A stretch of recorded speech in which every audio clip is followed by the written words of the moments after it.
ಇಂದ್ರಿಯವ ಜಯಿಸಿದೆಯೋ ಮಂದವೋ ನಿನ್ನಕ್ಷಿ, ಸೌಂದರ್ಯ ಯಕ್ಷಿಣೆಯ ನಿನ್ನ ತೊರೆದಿಹಳೋ, ಅಂಧನ ವಿರಕ್ತನಪ್ಸರೆಯ ಕಾಣದನಯತಿ, ಕಂಡು ಕೆರಳದ ನಾರು ಮಂಕುತಿಮ್ಮ.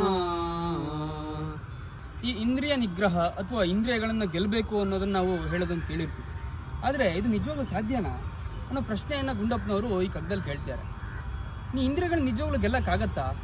ಅಥವಾ ಈ ಜಗತ್ತಿನ ಸೌಂದರ್ಯವನ್ನು ನೋಡೋ ಕ್ಷಮತೆನೇನಾದರೂ ನೀನು ಕಳ್ಕೊಂಡಿದ್ಯಾ, ನಿನ್ನ ಕಣ್ಣುಗಳದನ್ನು ಕಳ್ಕೊಂಡ್ಬಿಟ್ಟಿದ್ಯಾ ಅಂತ ಕೇಳ್ತಾರೆ.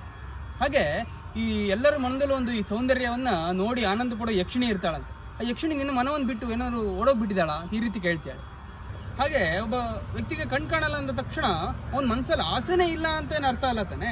ಎಂತಹ ತಪಸ್ ಮಾಡೋ ಯತಿ ಕೂಡ ಒಂದ್ಸಲ ಅಪ್ಸರೆ ಬಂದ್ರೆ ಮನಸ್ಸು ಒಂದ್ಸಲ ವಿಚಲಿತ ಆಗತ್ತಂತೆ. ವಿಶ್ವಾಮಿತ್ರನಿಗೆ ಆ ರೀತಿಯಾಗಿ ಅಂದ್ರೆ ಈ ರೀತಿಯೆಲ್ಲ ಇಷ್ಟು ಕಷ್ಟ ಇದೆ, ಇಷ್ಟು ಸೌಂದರ್ಯವನ್ನ ನೋಡಿ ಸುಮ್ಮನೆ ಇರಕ್ಕೆ ಯಾರ ಕೈಲೂ ಸಾಧ್ಯನೇ ಇಲ್ಲ. ಅದನ್ನೇ ಹೇಳ್ತಾರೆ ಕಂಡು ಕೆರಳದ ನಾರು ಅಂತ. ಈ ರೀತಿ ಒಂದಿಷ್ಟು ಪ್ರಶ್ನೆಗಳ ಗೊಂಚಲನ್ನ ನಮ್ಮ ಮುಂದೆ ಇಟ್ಟಿದ್ದಾರೆ. ಇದಕ್ಕೆ ಉತ್ತರಕ್ಕೆ ನಾವು ಮುಂದಿನ ಕಗ್ಗಕ್ಕೆ ಕಾಯಲೇಬೇಕು. ನಮಸ್ಕಾರಗಳು.